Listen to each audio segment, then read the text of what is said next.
Hello दोस्तों, LD serial में take and mathematics में आप लोग का स्वागत है। आज हम लोग टेस्ट सीरीज 32 का पार्ट 2 हम लोग देखेंगे, जिसमें पार्ट 1 में 51 तक क्वेश्चन को करा दिया गया था और पार्ट 2 में क्वेश्चन नंबर 52 से हम लोग चलेंगे। चलिए देर ना करते हम क्वेश्चन पर चलते हैं। अगर मेरा वीडियो अच्छा लगे तो लाइक शेयर और सब्सक्राइब करना नहीं भूलिएगा। नए हैं तो 100% सब्सक्राइब कर ही लीजिएगा, ठीक है। और मुझसे जुड़ने के लिए या पीडीएफ प्राप्त करने के लिए वीडियो के अंत में मैं बताऊंगा कि कैसे आपको टेस्ट सीरीज में भाग लीजिएगा। चलिए देर ना करते हम क्वेश्चन पर चलते हैं। Question number 52। क्वेश्चन नंबर 52 में क्या है कि आईसीएफ एसी 2 टीयर में बर्थों की कुल संख्या कितना होता है। कहने का तात्पर्य है कि यह आईएलएचबी नहीं आईसीएफ की बात किया है कि इसमें बर्थों की संख्या यानी सीटों की संख्या कितना होता है, ठीक है। तो मैं आपको डिटेल में मैं बता देता हूं। इसको हो सके तो कॉपी में लिख ले तो बहुत ही अच्छा रहेगा, ताकि एक जगह आपको जल्दी नहीं मिलेगा, ठीक है। तो हम जो है इधर जो है इसी पर हम सारणी बनाकर बना देते हैं आपको। जैसे कि एलएचबी, इधर हम एल का मतलब एलएचबी, देखिए यहाँ पर ट्रांसपोर्टेशन कोड भी लिखेंगे, उसको भी साथ साथ लिख लीजिएगा तो बहुत ही अच्छा रहेगा, ठीक है। तो ई हो गया एल एच बी, नहीं इस तरीके से लिखिए transportation code L A C C Z. L माने L H B, A C माने ए सी और सी जेड का मतलब हो गया चेयर कार, ठीक है। तो इसमें जो है सीटों की संख्या आपको 78 हो जाता है। ये है एल एच बी का, ठीक है। हम जो है इसको इस तरह कर देते हैं, ठीक है। इधर हम लिख देते हैं एल एच बी, ठीक है। इधर हम लिखेंगे आई सी एफ, ठीक है। और इधर हम लिख देंगे हाइब्रिड, एच लिख देते हैं, ठीक है। हाइब्रिड, ठीक है। हाइब्रिड आप समझ जाइएगा, ठीक है। तो इसमें जो है देखिए 8 लिखा गया है यहाँ पर, या इस 7 है, ठीक है ना। 78 हो गया, ठीक है। और यहाँ आईसीएफ में जो है देखिए एल का मतलब एलएचबी है, ठीक है। और एसी माने एसी, सीजेड माने चेयर कार। तो यही जो है एलएचबी में 78 हो जाता है और आईसीएफ में जो है 73 हो जाता है, ठीक है। अब हम उसके पास उसके बाद चलते हैं, आपको क्या बोलते हैं, एलएचबी में पहले चलते हैं। एल एफ ए सी यानी एलएचबी फर्स्ट क्लास एसी, ठीक है। तो इसमें जो है सीटों की संख्या 24 हो जाता है, ठीक है, एलएचबी फर्स्ट क्लास में, ठीक है। और आगे अगर हम चलते हैं तो L A C C W, ठीक है। मतलब सी डब्ल्यू का मतलब 2 टीयर, ठीक है। तो इसमें एलएचबी में आपको सीटों की संख्या 52 हो जाता है, लेकिन यही चीज 2 टीयर में आईसीएफ में जो है आपको 46 हो जाता है। कितना हो जाता है? 46 हो जाता है, 46 सीट आईसीएफ में, ठीक है। और यही चीज हाइब्रिड में 52 गो सीट हो जाता है, ठीक है। जितना मुझे अभी दिमाग पर आ रहा है लिख दे रहा हूँ, ठीक है। जो मैं लिख दे रहा हूँ उतना भी कम से कम अगर लिख लेते हैं तो आपको एग्जाम में कोई क्वेश्चन नहीं छूटेगा, ठीक है। तो ये जो हो गया आपको इतना हो गया, ठीक। क्या बोले हैं, सी डब्ल्यू का है, ठीक है। अब आ जाइए एल माने L H B, A C, C N. C N का मतलब होता है 3 टायर, ठीक है ना, 3 टायर। तो एल एच बी में जो है सीटों की संख्या 72 होता है, सी एन मतलब ए सी 3 टायर में, ठीक है। और यही चीज आईसीएफ में जो है आपको 64 को होता है, ठीक है। और यही चीज हाइब्रिड कोच में जो है 72 होता है, यानी एसी 3 टीयर में, ठीक है। लिख लीजिएगा क्योंकि यह एक जगह नहीं मिलेगा। मैं अभी बोला हूं कि जितना मुझे अभी दिमाग पर आएगा आपको बता दूंगा, ठीक है। तो ये हो गया। उसके बाद आ जाइए L W G S, S है भैया, एस टी एन मतलब L H B vestibule self generation, S माने स्लीपर, सी एन माने 3 टायर, ठीक है। यानी स्लीपर 3 टायर है, ठीक है ना। वेस्टेबल सेल्फ जनरेशन है, तो इसमें सीटों की संख्या जो है एलएचबी में 78 हो जाता है, ठीक है। लेकिन यही चीज स्लीपर में आपको आईसीएफ में जो है 72 सीट हो जाता है, ठीक है। और यही चीज हाइब्रिड में जो है आपको 80 सीट हो जाता है, ठीक है। और एलएचबी का जो जनरल होता है, जीएस जनरल होता है, उसमें सीटों की संख्या जो है 99 होता है, ठीक है ना। तो ये हो गया आपका मतलब सीटों की संख्या, जो जितना मुझे अभी दिमाग पर आया मैंने लिख दिया। ये सब जिसे छूट गया है दिमाग पर अभी नहीं है, मान लेते हैं गलत हो जाए तो फिर आप लोग कमेंट करने लगेंगे, जिससे कि आप ध्यान में इतना भी लिख लेते तो बहुत है, ठीक है ना, आपका काम चल जाएगा। तो एक और दिमाग पर अभी आ गया, चलिए एसएलआर ये तो लिख लिया आपने, एल एस एल आर ये है, ठीक है। एल एस आर मतलब एलएचबी में एसएलआर में सीटों की संख्या देखिए इसमें नहीं होता है। और आईसीएफ में जो है, इसमें आईसीएफ में क्या होता है, S L R D, S L R D, ठीक है ना। तो इसमें जो होता है आईसीएफ में आपको 20+6, ठीक है ना। और हाइब्रिड में जो है देखिए, तो मैं आईसीएफ का मैं लिखा हूँ, आईसीएफ का, ठीक है ना। एसएलआरडी में 20+6 और हाइब्रिड में इधर जगह नहीं है, नहीं लिख पाऊंगा। हाइब्रिड में जो है 30+6 होता है, ठीक है। ये तो 20 जो है पैसेंजर के लिए और 6 जो है ड्राइवर या स्टाफ के लिए मतलब होता है, ठीक है ना। ये पैसेंजर के लिए है, 6 जो है ड्राइवर या कोई भी मतलब कि रनिंग स्टाफ के लिए होता है 6 तो, ठीक है। तो ये हो गया हाइब्रिड का, ठीक है। इसमें एसएलआर डी में, ठीक है ना। इसको आप लोग कॉपी में नोट कर ले तो अच्छा रहेगा। तो ये हो गया आपका सीटों की संख्या, ठीक है। तो हमको जहां तक विश्वास है कि आपका आंसर मिल गया होगा, ठीक है। चलिए जितना हम लिखे हैं उतना वीडियो बैक करके लिख ले तो अच्छा रहेगा, ठीक है। तो एसी 3 टायर में आपने अभी 46 देखा, ठीक है। आईसीएफ चेयर कार में अभी आपने 73 देखा, ठीक है। तो ये आपका क्लियर हो गया। और उसको रटा मार लीजिएगा, मेन जो मुख्य चीज है मैंने आपको लिख दिया है, ठीक है। उसको आप लोग कॉपी पर नोट कर लेंगे, क्योंकि एक जगह देखिएगा आप लोग को नहीं मिलेगा, बहुत दिक्कत हो जाता है, ठीक है। इसलिए आप लोग को दिक्कत को दूर करने के लिए मैंने याद पार करके मैंने लिखा है। चलिए 54 नंबर में देखिए, आईसीएफ कोच के 16 बार होते हैं। देखिए आईसीएफ कोच जो होता है आपको उसका 16 बार जो है इस तरह जेड सेक्शन का होता है, ठीक है। जो भाई सेल शॉप में होंगे, अगर वर्कशॉप में है, सेल शॉप में है, तो जब कटिंग होता होगा प्लेट के बाहरी तो उसका 16 बार दिखता होगा, ठीक है। तो वहां देखिएगा तो उसका जो 16 बार जो है इस टाइप से होता है। और इसमें क्या होता है कि बाद में उसको बेल्डिंग करके यहाँ पर प्लेट दे करके बेल्डिंग कर दिया जाता है ताकि यह बैठे नहीं, ठीक है ना। लेकिन 16 बार जब न्यू होता है तो वह जेड सेक्शन का ही होता है, ठीक है। बाद में उसमें जो है प्लेट दे करके बेल्डिंग यहाँ पर कर दिया जाता है ताकि मजबूती आ जाए, ठीक है। तो इस टाइप से होता है, यानी आपका आंसर जेड सेक्शन ही होगा। ये आपको जानकारी के लिए मैंने बताया कि यहाँ पर एक प्लेट दे करके बेल्डिंग कर दिया जाता है, ठीक है। चलिए नेक्स्ट क्वेश्चन पर चलते हैं, क्वेश्चन नंबर 55। डैशपॉट में तेल का स्तर कितना होता है। तो डैशपॉट आप समझ ही रहे हैं कि जो यह एक बोगी हो गया, बोगी के चारों कोनों पर जो एक्सल गाइड जो होता है उसी में जो है दो यहाँ पर होते हैं, ठीक है ना। दो प्रत्येक कोने पर दो एक्सल गाइड होता है, उसी बीच में एक्सल जो है फंसा रहता है। और एक्सल के दोनों बगल में देखते हैं कि एक गिलास की भांति, ठीक है, एक गिलास की भांति इस टाइप से रहता है, जिसमें एक्सल गाइड आकर फंसता है, ठीक है ना। उसी बीच में एक्सल रहता है, तो इसी को हम लोग डैशपॉट कहते हैं, ठीक है ना। और इसी में तेल भरा रहता है, ठीक। तो करे तेल का स्तर कितना होगा, तो यह होता है 40 mm।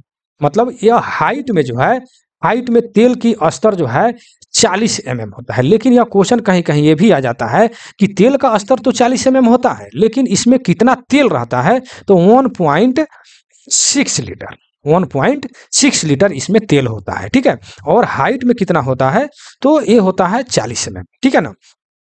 और इसमें तेल कौन सा भरा जाता है, तो सर्वोलेन 68, सर्वोलेन 68 इसमें तेल भरा जाता है, ठीक है। कहीं कहीं आपको मिलता है सर्वोजेम 100 या सर्वोम 100, ठीक है। तो उस सब ऑप्शन में वो भी भराता है, लेकिन ऑप्शन में नहीं आता है, ज्यादा करके यही पूछता है सर्वोलेन 68, यही ऑप्शन में आपको रहता है, याद रखेंगे इसमें कौन सा। देखिए मैं वही बताऊंगा जो आता है, ठीक है, जानकारी के लिए। जैसे अभी हमने बताया, इसे ध्यान में रखिएगा। जेम, सर्वोजेम 100, सर्वभौम करके लिखता है 100, ठीक है, लेकिन आपको ऑप्शन में ज्यादा करके सर्वोलेन 68 ही आता है और यही मारा जाता है, ठीक है। तो ये आपका आंसर हो गया। आप जहां तक विश्वास है कि इसको समझ गए होंगे डैशपॉट के बारे में। अब हम नेक्स्ट क्वेश्चन पर चलते हैं। देखिए, ये है आपको आईसीएफ कोच का वजन किसके द्वारा स्थानांतरित होता है, माने किसके द्वारा ट्रांसफर होता है। तो ये होता है साइड बैरियर के माध्यम से, जो आपको ए नंबर में दिया हुआ है, ठीक है। तो आप देखते हैं कि जैसे कि यह एक बोगी है, ठीक है ना, बोगी के बीच में जो है एक बोलिस्टर होता है, ठीक है, बोलिस्टर होता है, और बोलिस्टर के बीच में यहाँ पर जो है क्या बोलते हैं, साइड बैरियर होता है, यही साइड बैरियर है, ठीक है ना। यहाँ पर मान लेते हैं ये सब तो चाका वाका ये सब हो गया, आपको अभी मैंने बताया, लेकिन बीच में जो बोलिस्टर होता है उसी के बीच में एक कटोरा की भांति यह साइड बैरियर होता है, ठीक है, और उसमें भी तेल भरा रहता है, ठीक है, इसमें भी तेल भरा रहता है, ठीक है। तो जब गाड़ी जब ऊपर से लोअरिंग होता है, मतलब गाड़ी जब ऊपर से रखा जाता है, तो उसका वजन जो है इसी साइड बैरियर के माध्यम से ही होता है, ठीक है। क्वेश्चन में आता है कि कोच का वर्टिकल जो वजन होता है, जैसे वजन वर्टिकल फोर्स किसके द्वारा ट्रांसमिट होता है। क्वेश्चन इस तरह आता है, कोच का वर्टिकल वजन जो है वेट किसके द्वारा ट्रांसमिट होता है बोगी पर किसके द्वारा ट्रांसमिट होता है, तो साइड बैरियर के माध्यम से होता है, ठीक है। जैसे यहाँ पर आपके क्वेश्चन में भी है कि आईसीएफ कोच में वजन किसके द्वारा स्थानांतरित होता है, तो इसमें वर्टिकल नहीं मिलाया है, तो साइड बैरियर के माध्यम से। कहीं कहीं आपके क्वेश्चन में वर्टिकल मिला देता है कि आईसीएफ कोच का वर्टिकल वेट जो है किसके द्वारा ट्रांसमिट बोगी को होता है, तो यह साइड बैरियर के माध्यम से होता है, ठीक है। और हॉरिजेंटल जो ब्रेकिंग फोर्स यहाँ पर देख रहे हैं, यहाँ पर एक सेंटर जो होता है जिसमें आकर के आईसीएफ कोच का इसमें सेंटर फंसता है, तो यह जो है हॉरिजेंटल जो है आपको क्या बोलते हैं, क्वेश्चन आता है कि उसको क्या बोलते हैं, ब्रेकिंग फोर्स का हॉरिजेंटल किसके द्वारा ट्रांसमिट होगा, तो ये होगा सेंटर पिवोट के द्वारा, ठीक है ना। लेकिन वर्टिकल जो है आपको साइड बैरियर के माध्यम से होता है, ठीक है। और इसमें जो तेल जो भरा जाता है, इसमें भी आपको सर्वोलेन 68 ही भरा जाता है, ठीक है। सर्वोलेन 68 ही भरा जाता है, ठीक है। और इसमें तेल कितना लगता है, तो 2.5 लीटर। कितना तेल लगता है, 2.5 लीटर जो इसमें तेल भरा रहता है, 2.5 लीटर, ठीक है। और तेल इसमें भी सर्वोलेन 68 ही तेल भरा जाता है, ठीक है। और इसमें डीपली एक और क्वेश्चन पूछ देता है कि जो साइड बैरियर होता है इसमें एक ठो प्लेट रखा जाता है।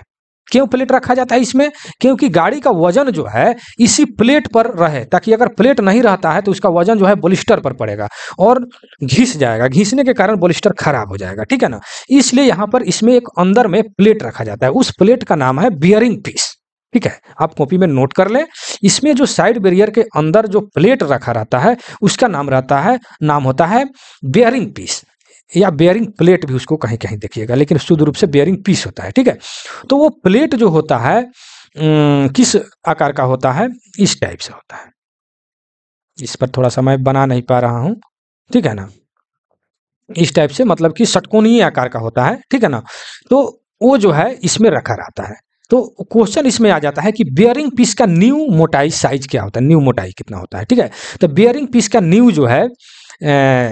न्यू जो है आपका 10 mm हो जाता है, कितना, 10 mm, ठीक है। और कंडमिंग साइज जो है, कंडमिंग साइज 8 mm हो जाता है, 8 mm हो जाता है। और एक क्वेश्चन पूछ देता है कि 100 पीसू जो प्लेट जो रहता है, इसके अंदर में प्लेट जो रखा रहता है उसका 100 पीसू कितना मोटा होगा, तो उसको चलने देंगे या मतलब कि चलेबुल होगा, तो वो होता है 9 mm। यहाँ पर लिख सकते हैं, जगह तो नहीं है। 100 पीसू कितना होता है, 9 mm। तो न्यू आपका हो गया 10 mm, कंडमिंग 8 mm और 100 पीसू 9 mm हो जाता है। इसमें जो आपको प्लेट जो रखा रहता है, ठीक है। तो हम आपको यहाँ पर कई क्वेश्चन क्लियर होते हैं, ठीक है। सर्वोलेन 68 भरा जाता है, 2.5 लीटर तेल भरा जाता है, और साइड बैरियर के माध्यम से, तो आपका क्वेश्चन तो क्लियर हो गया ही कि साइड बैरियर के माध्यम से वेट जो है ट्रांसमिट होता है, और बेयरिंग पीस के अंदर होता है। ये भी 3 क्वेश्चन यहाँ पर क्लियर हो गया। और एक और क्वेश्चन पूछ देता है कि दोनों साइड बैरियर के बीच की दूरी कितना होता है, तो ये होता है 1600 mm। कितना होता है, 1600 mm। तो साइड बैरियर से जितने भी इंपॉर्टेंट क्वेश्चन है वो मैंने आपके सामने रख दिया है, ठीक है। वो कोई भी क्वेश्चन इसमें अब नहीं छूटा है जो साइड बैरियर से क्वेश्चन पूछता है, ठीक है ना। तो सारे के सारे हमने लिख दिया, वीडियो को बैक करके रोक करके इसको तब इसको इत्मीनान से लिखे कॉपी पर, ठीक है। और वीडियो कैसा लगा हम मान लेते हैं कि आपको अगर वीडियो अच्छा लग रहा है तो जरूर कमेंट करें कि हाँ वीडियो कैसा आपको लगा। चलिए नेक्स्ट क्वेश्चन, आईसीएफ के हेलिकल स्प्रिंग का कलर कोड क्या होता है? तो YBG होता है, इसको याद रखेंगे, YBG यानी येलो ब्लू ग्रीन, ठीक है, येलो ब्लू ग्रीन YBG। हमेशा इसे ब्लू येलो इस तरह याद रखिएगा तो शायद मिस्टेक कर सकता है, लेकिन YBG अगर दिमाग में रखते हैं तो आपको नहीं मिस्टेक करेगा, ठीक है, येलो ब्लू और ग्रीन, ठीक है। अब इसमें एक तो क्वेश्चन आ जाता है कि बी क्लास का, ए क्लास का, सी क्लास का मतलब कौन सा क्या बोलते हैं स्प्रिंग है, ठीक है। तो ये जो येलो जो हो जाता है ए क्लास का होता है, बी जो है बी क्लास का ब्लू होता है और सी क्लास का ग्रीन होता है, ठीक है ना। तो ये सब ध्यान में रखेंगे, ठीक है। तो ये तो हो गया YBG हेलिकल स्प्रिंग का कलर कोड है। और इसमें भी आता है जो आपको बताया हमने कि A class B class C class, तो इसको भी आप नोट कर लेंगे, ठीक है। तो अधिकांश तो बी क्लास वाला पूछता है, ठीक है ना, कि बी क्लास का हेलिकल स्प्रिंग का कलर क्या होता है, तो ये होगा ब्लू, ठीक है। इस तरह आप ध्यान में रखेंगे। चलिए नेक्स्ट क्वेश्चन पर कह रहा है गुड्स वैगन का स्टैंडर्ड व्हील गेज कितना है। यहाँ पर स्टैंडर्ड की बात किया है, तो गुड्स वैगन हो या कोच हो सबका स्टैंडर्ड जो है व्हील गेज जो है 1600 mm ही होता है, ठीक है। थोड़ा सा हम इसको ऊपर बढ़ाते हैं फिर आपको समझाते हैं क्वेश्चन, ठीक है। तो 1600 ही होता है, ठीक है। तो यहाँ पर जो है जैसे कि आपको आईसीएफ में क्या होता है, आईसीएफ में कहता है कि अधिकतम मतलब उसका व्हील के जैसे अगर पूछे व्हील, यहाँ पर तो स्टैंडर्ड लगा दिया है, तो स्टैंडर्ड में तो हम 1600 लिखेंगे, ठीक है। लेकिन इस तरह अगर पूछ दे कि आईसीएफ कोच का मतलब कि व्हील गेज कितना होता है, तो यह होता है आईसीएफ में 1600 प्लस 2 माइनस 1, ठीक है। और LHB में जो होता है 1600 प्लस माइनस 1, ठीक है। और इसमें भी यही हो जाता है, ठीक है। तो कहने का तात्पर्य हमको ये है, इसमें नहीं बशर्ते गुड्स में, ठीक है। तो यहाँ प्लस 2 माइनस 1 का मतलब ये हो जाता है कि अगर आपका व्हील गेज अधिकतम अगर पूछता है, अधिकतम पूछेगा अगर आईसीएफ में अगर अधिकतम पूछता है तो 1602 mm हो जाएगा। और न्यूनतम अगर पूछता है न्यूनतम तो एक घटा दीजिए उसमें से 1599 हो जाएगा, ठीक है ना। उसी प्रकार LHB में अधिकतम पूछता है तो 1600 मतलब 1601 हो जाएगा, और न्यूनतम पूछता है तो प्लस माइनस 1 है तो ये घटाइएगा तो 1599 हो जाएगा, ठीक है ना। तो आप हमको जहाँ तक विश्वास है कि समझ गए होंगे, ठीक है ना। तो यहाँ पर लेकिन आपके क्वेश्चन में स्टैंडर्ड लगाया है, तो स्टैंडर्ड में 1600 होता है, लेकिन अगर साधारण रूप से पूछे आईसीएफ में तो 1600 प्लस 2 माइनस 1 यानी अधिकतम में 2 जुट जाएगा, न्यूनतम में माइनस 1 हो जाएगा, ठीक है।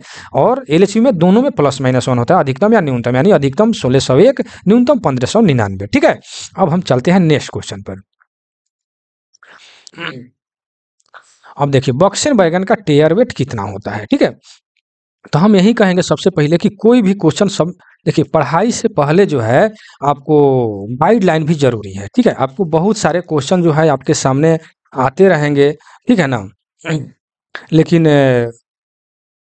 किस तरीका से पढ़ें, कैसे पढ़ें, यह सबसे ज़्यादा जरूरी है, ठीक है ना।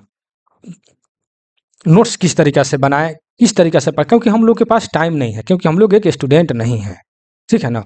तो 5 मिनट 2 मिनट समय जितना ही निकले उतना मतलब कि आप लोग मतलब कि बनाते रहिए, पढ़ते रहिए, ठीक है। चलिए क्वेश्चन पर चलते हैं। बॉक्सेन बैगन का टेयर वेट कितना होता है, क्वेश्चन नंबर 59, ठीक है। तो 59 में जो है देखिए यहाँ पर सी नंबर में जो दिया है 23.20, ठीक है, 23.20। तो कहने का मतलब है कि इसका टेयर वेट यहाँ पर जीरो का कोई वैल्यू नहीं है, कहीं भी आप देखिएगा तो 23.2 ही रहता है, ठीक है, 23.2, ठीक है। तो यह जो है इसका टेयर वेट हो गया बॉक्सेन बैगन का, ठीक है। और क्या बोलते हैं इसका वहीं अगर कुल उसी में अगर वाहन क्षमता अगर पेलोड अगर पूछ देता है, वाहन क्षमता हम अगर यहाँ पर लिख देते हैं वाहन, हम अधिकांशतः हिंदी में ही पढ़ाते हैं क्योंकि हिंदी भाषी वाले ही सबसे अधिक लोग हैं। वाहन क्षमता माने पेलोड कितना हुआ हो जाएगा, तो वाहन क्षमता यहाँ पर उसको लिख दीजिए 58.08, ठीक है। और वहीं अगर कुल भार अगर पूछ देता है तो वहीं उसमें वो जुट जाता है, ठीक है ना। तो कुल भार अगर पूछता है, कुल भार लोडिंग के बाद, ठीक है, तो उसमें हो जाता है 80.28, ठीक है। तो 80.28 इस टाइप से, ठीक है, यहाँ पर पॉइंट है। यह हो गया आपका कुल भार, ठीक है। और एक्सल लोड की अगर बात करें, इसका एक्सल लोड कितना होता है, एक्सल लोड अगर हम इसको देखें तो 22.32 होता है एक्सल लोड टन। इसमें टन लगा हुआ है, इस सब में टन लगा हुआ है मेरे भाई, ठीक है ना, इस सब में टन लगा हुआ है। तो ये हो गया आपका बक्सन बैगन का, ठीक है। बक्सन बैगन का भी ऐसे भी अगर हम हेड स्टॉक से ऊपर लंबाई अगर पूछ दे कि हेड स्टॉक से ऊपर लंबाई कितना होता है, तो हेड स्टॉक से ऊपर लंबाई तो होता है 9784, ठीक है। कपलर फेस के ऊपर लंबाई, कपलर फेस से ऊपर लंबाई अगर पूछता है, ध्यान में मेरे आवाज को सुनकर लिखेंगे कि कपलर फेस के ऊपर से लंबाई, तो ये हो जाता है 10,713 mm। इसमें mm लगा हुआ है, ठीक है ना, इसमें mm लगा हुआ है, ठीक है। अंदरूनी लंबाई अगर पूछ दे, अंदरूनी अगर लंबाई पूछ दे, अंदर की भीतरी, तो ये हो जाता है 9784, ठीक है ना। तो इस टाइप से बहुत सारे डायमेंशन है। डायमेंशन वाला मैंने क्या बोलते हैं, पीडीएफ जो है, जो भाई पीडीएफ लिए हैं उनको मैंने भेज दिया है, और जिनको नहीं भेजे हैं वो मैसेज करेंगे। जो ऐसे डायमेंशन वाला कोचिंग वाला तो बहुत पहले भेज दिए हैं, जो गुड्स वाले जो हैं उनके लिए जो है क्या बोलते हैं, भेज दिए हैं पहले ही, ठीक है। चलिए अब आ गया BRN बैगन का टीआर वेट। यहाँ पर जो है BRN बैगन का यह पूछ रहा है, BRN, हाँ 60 नंबर क्वेश्चन। इसका जो है 24.4, देखिए इसको जो है 24.39 मतलब 393 होता है, ठीक है। लेकिन यहाँ पर 9 जो है तो इसको मैंने हटा करके टाइपिंग के समय में 24.4 टन कर दिया लगभग, ठीक है, BRN बैगन का।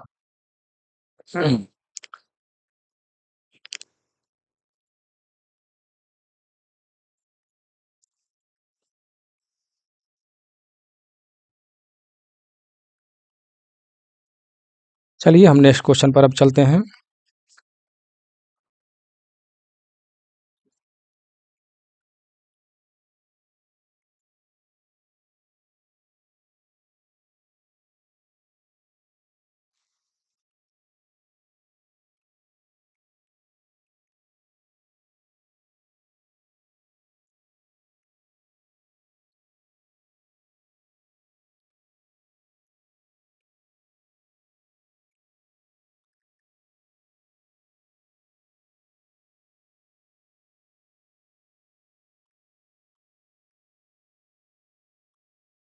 चलिए नेक्स्ट क्वेश्चन 60 नंबर, कुछ डिस्टर्ब हो गया था, इसी में और लोग भी आते जाते रहते हैं। चलिए क्या लिखा है कि BRN बैगन का टेयर वजन कितना, टेयर मतलब कि खाली, ठीक है ना, इसका वजन कितना होता है। तो मैंने इसको 24.4 टन इसको मैंने चेक कराया है, लेकिन आप कहीं कहीं थ्योरी में देखिएगा तो 24.39 आपको मिलेगा, ठीक है, 24.39, ठीक है। तो 9 है तो इसको मैंने 24.4 इसको कर दिया है, ठीक है। तो चलिए चलेगा आपको। तो यह हो गया आपका टेयर वेट हो जाता है, ठीक है, कितना हो जाता है टेयर वेट, ठीक है। और वाहन क्षमता अगर पूछता है, वाहन क्षमता पेलोड मतलब, तो यह हो जाता है 56.88, इसमें सब में टन लगा हुआ है, ठीक है। तो उसके बाद में अगर कुल भार अगर पूछ देता है, कुल पेलोड अगर पूछ देता है, तो इसको जोड़ दीजिए, ठीक है। इसको कुल जो है आपको 81.28 आपको थ्योरी में देखने को मिलेगा, ठीक है। लेकिन इसको जोड़िएगा तो इतना आएगा नहीं, थोड़ा सा इधर उधर। लेकिन देख लीजिए 9 8 17 के साथ यहाँ पर 8 हो गया, 8 3 11 1 12 का 2 6 4 10 1 11 5 2 7 और 1 8, ठीक है। तो इसमें 9 8 17 होगा, लेकिन जब 17 यहाँ पर आपको थ्योरी में कहीं भी पढ़िएगा तो 8 ही मिलेगा, ठीक है। लेकिन इस तरह जोड़ने पर यहाँ पर 7 आएगा। तो कुल वजन अगर पूछता है तो 81.28 हो जाएगा, ठीक है। लेकिन अगर टीयर वेट पूछता है तो 24.39, और पे लोड अगर पूछता है तो वाहन क्षमता तो 56.88, ठीक है। अगर कुल पेलोड अगर पूछता है तो दोनों को जोड़ दीजिएगा, 81.28 आंसर आपका निकल कर आ जाएगा, ठीक है। ये कौन सा हो गया? BRN बैगन। कौन सा? BRN बैगन, BRN बैगन का, ठीक है। तो और इसमें जो है आपको क्या बोलते हैं, एक्सल लोड। एक्सल लोड जो है इसमें जो है आपको 20.32 होता है, ठीक है ना। तो ये सब जो है रनिंग क्वेश्चन है, आप लोग याद कर लीजिएगा, ठीक है। इसमें क्या बोलते हैं, हेड स्टॉक के ऊपर लंबाई जो है 13,716 mm होता है। कपलर फेस के ऊपर लंबाई जो है 14,645 mm होता है। अंदरूनी लंबाई 13,716 mm होता है, ठीक है। इसमें भी एयर ब्रेक प्रणाली होता है। कपलर जो है CBC होता है। बियरिंग जो है रोलर बियरिंग होता है। अधिकतम गति जो है इसका BRN बैगन का अधिकतम गति जो है आप लिख सकते हैं, जगह तो नहीं है कहाँ, यहाँ पर हम लिख देते हैं 75 से 80 किलोमीटर पर घंटा के हिसाब से, प्रति घंटा के हिसाब से यह चलता है, ठीक है ना। 75 से 80 किलोमीटर इसका गति लगभग होता है, ठीक है। अब चलते हैं हम नेक्स्ट क्वेश्चन पर। ये हो गया BRN बैगन। अब आ जाइए, ब्रेक वैन माल बीजी किस प्रकार के ड्रा गियर का उपयोग करता है, ठीक है। तो देखिए यहाँ पर इसमें भी CBC का प्रयोग होता है, ठीक है। इसमें भी CBC लगा रहता है। नेक्स्ट क्वेश्चन, क्वेश्चन नंबर 62 कहता है नवनिर्मित BLC कंटेनर बैगन का प्रथम पीओएच कितना होता है। तो प्रथम जो है 6 वर्ष पर ही होता है, ठीक है। प्रथम कितना दिन पर होता है? 6 वर्ष पर होता है, फिर ठीक है। उसके बाद में 18 महीना पर उसका होता है, लेकिन प्रथम आपको 6 वर्ष पर होता है, ठीक है। चलिए नेक्स्ट क्वेश्चन पर चलते हैं। क्वेश्चन नंबर, बीजी ब्रेक वैन का पीओएच। तो बीजी ब्रेक वैन का पीओएच जो है आपको बी नंबर में आप जो देख रहे हैं 2 ईयर पर होता है। बीजी ब्रेक वैन का प्रथम पीओएच जो है 2 साल पर होता है। नेक्स्ट क्वेश्चन, क्वेश्चन नंबर 64, ये है ओडीसी, ठीक है। ओडीसी जो है कह रहा है कि ओडीसी के दौरान स्थानांतरित C श्रेणी के ओडीसी जो है कब इसको स्थानांतरित किया जाता है, ठीक है। तो ओडीसी के बारे में जो है मैंने इसके पहले भी बहुत अच्छे ढंग से मैंने बताया था, ठीक है। तो इसको हम इस टाइप से ओडीसी के बारे में आपको हम समझा देते हैं। पहले ओडीसी का फुल फॉर्म आप जानिए, ओडीसी का फुल फॉर्म जानिए। ये होता है over dimension consignment. Over dimension consignment, consignment जो है हम यहाँ पर लिख देते हैं, थोड़ा मतलब कि यह वर्ड जो है आधा न रहेगा, कंसाइनमेंट, कंसाइनमेंट, ठीक है। ओवर डायमेंशन कंसाइनमेंट, ठीक है। मतलब कि ओवर डायमेंशन लिख लीजिएगा, ओवर डायमेंशन कंसाइनमेंट, ठीक है। तो यह होता है इसका फुल फॉर्म, ठीक है। अब ओवर डायमेंशन कंसाइनमेंट है क्या, तो जानते हैं कि जैसे कि जब कोई कंसाइनमेंट किसी खुली गाड़ी जैसे कि BFR, BFU या BLC इत्यादि में कोई भी सामान अगर लादा जाता है तो लदान के पश्चात मानक मतलब उसके डायमेंशन जो होता है, A डायमेंशन B डायमेंशन आपने पढ़ा होगा, तो वो डायमेंशन में जो है कमी या बेसी हो जाता है, मतलब कि सीमाओं में स्टैंडर्ड मूविंग डायमेंशन से अधिक हो जाता है। जो मतलब स्टैंडर्ड डायमेंशन उसका जितना रहना चाहिए, डायमेंशन जितना रहना चाहिए उससे अधिक उसका डायमेंशन हो जाता है, ठीक है, ठीक है। तो उसको हम लोग ओवर डायमेंशन कंसाइनमेंट कहते हैं, ठीक है। ठेठ भाषा में एक बार और बोल देते हैं कि जो भी जितने भी ओपन गाड़ी है उसमें जब लदान होता है, कोई भी माल को जब लोडिंग किया जाता है, तो A डायमेंशन B डायमेंशन जो आपने पढ़ा है, मैं फिर उसके A डायमेंशन के बारे में पढ़ा, वीडियो लंबी होती जाएगी, ठीक है। तो इतना ध्यान में रखिए कि जो डायमेंशन जो होता है उसके डायमेंशन में फर्क पड़ जाता है, यानी डायमेंशन अधिक हो जाता है, ओवर हो जाता है, जितना स्टैंडर्ड डायमेंशन होना चाहिए उससे अधिक हो जाता है, ठीक है ना। जब लादने के बाद तब हम लोग उसको ओवर डायमेंशन कंसाइनमेंट कहते हैं, अर्थात उसको हम लोग ODC कहते हैं, ठीक है। तो ODC के बारे में आप जान गए। अब जो है, अब इसमें जो है बांटा गया है ओडीसी को ए class, B class, C class, ठीक है। तो डायमेंशन के हिसाब से जो है आपको ए class, B class, C class में बांटा गया है, ठीक है। डायमेंशन मतलब उसको हम क्लियरेंस कहेंगे, ठीक है। तो ए डायमेंशन कह रहे हैं, जो ए क्लास का ओडीसी है, यहाँ पर ए क्लास ओडीसी लिख सकते हैं। ए क्लास का जो ओडीसी है तो उसका अगर क्लियरेंस 150 से 225 mm अगर रहता है तो उसको ए क्लास ओडीसी के श्रेणी में रखा जाता है, ठीक है ना। और यह जो है दिन और रात, ठीक है, दिन और रात दोनों में चलता है ए क्लास ओडीसी, ठीक है। ए क्लास ओडीसी जो है दिन और रात दोनों में चलता है, ठीक है। और इसका स्पीड जो है यहाँ पर मैं लिख देता हूं, इसका स्पीड जो है, चलिए मैं दोनों को एक ही जगह लिख दूंगा। और बी क्लास के जो ओडीसी जो है इसका क्लियरेंस जो है आपका 75 से 150 mm, ठीक है। इसके बीच में अगर क्लियरेंस आता है लोडिंग के बाद में तो इसको बी क्लास के श्रेणी में रखा जाएगा ओडीसी को, ठीक है ना।